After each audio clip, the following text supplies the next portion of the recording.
Nah, ini ada beberapa hal yang perlu perhatikan untuk melihat apakah sapi ini sehat atau tidak. Nah, ketika kita mau meraba, kita jangan ragu-ragu menghadapi sapi, jangan ke belakang, karena bahaya.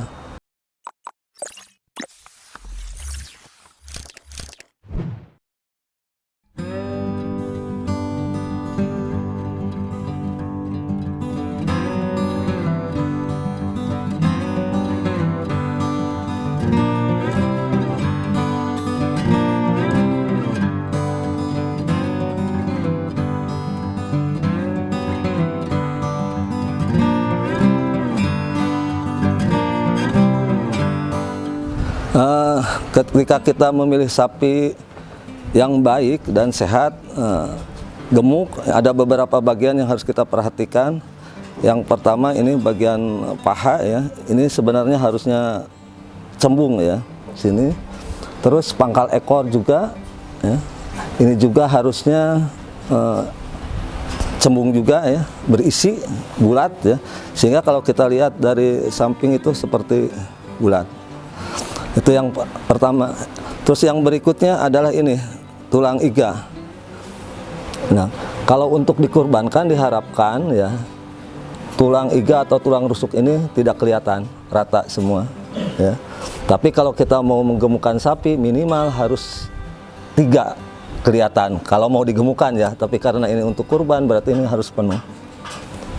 Jadi tidak kelihatan tulang iganya, tulang rusuknya. Terus yang berikutnya adalah ini, pundak ya. Ini pundak juga harusnya terisi. Jadi bagian-bagian itu yang harus kita perhatikan. Terus yang berikutnya ini, tulang punggungnya. Ini harus penuh ya. Nah, ini ada beberapa hal yang perlu perhatikan untuk melihat apakah sapi ini sehat atau tidak. Yang pertama dari congornya atau dari hidungnya. Kalau yang sehat itu dia basah. Kalau yang sakit ya kering nih. Ini sehat sapinya. Ada berlendir. Yang kedua dari mata ya. Matanya ini normal, bagus ya, sehat. Karena kan salah satu syarat untuk hewan kurban itu matanya tidak boleh buta ya, sebelah ataupun dua-duanya. Terus yang berikutnya ininya, bulunya atau rambutnya tidak kusam dan tidak berdiri ya. Terus tidak menunjukkan gejala diare ya, bisa dilihat dari pantatnya mungkin. Kalau diare kan pasti meninggalkan bekas tinjanya atau fesesnya. Nah, sekarang salah satu syarat kurban juga adalah musinah, memenuhi syarat umurnya. Nah, salah satu cara untuk melihat ini memenuhi syarat umurnya, kita bisa lihat dari perubahan giginya, poel atau belumnya. Nah, yang dimaksud dengan poel satu atau sepasang itu ini ada perbedaan. Kalau yang ini ganti sepasang, ini ganti 2 pasang. Yang tadi ganti 3 pasang. Ini menunjukkan umur. Kalau ini antara 1,5 sampai 2 tahun.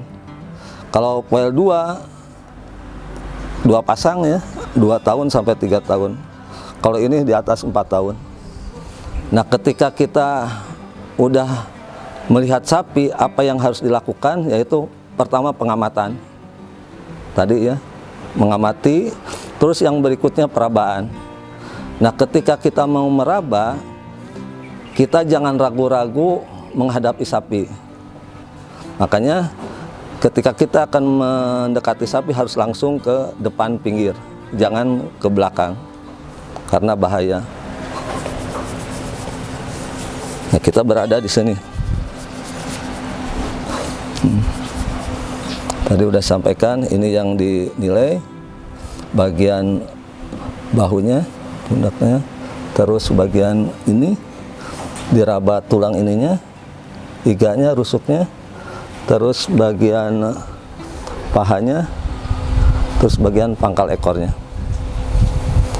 Nah, bagian-bagian itu harus mencerminkan bahwa dagingnya udah penuh.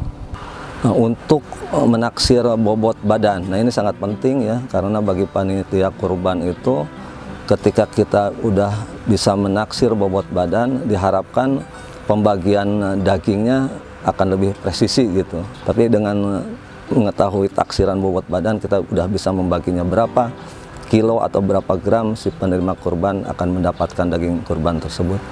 Yaitu kita sering menggunakan rumus ya. Kalau di lapangan yang kita kenal mungkin di kalangan akademisi itu dengan rumus Coral ya. Kalau kita punya sapi bobot 300, bobot karkasnya sekitar 150 ya, 150 kilo. Nah 150 itu karkas. Nah bagaimana untuk mengetahui bobot dagingnya? Berarti tinggal ngalikan lagi 75% dari bobot karkasnya.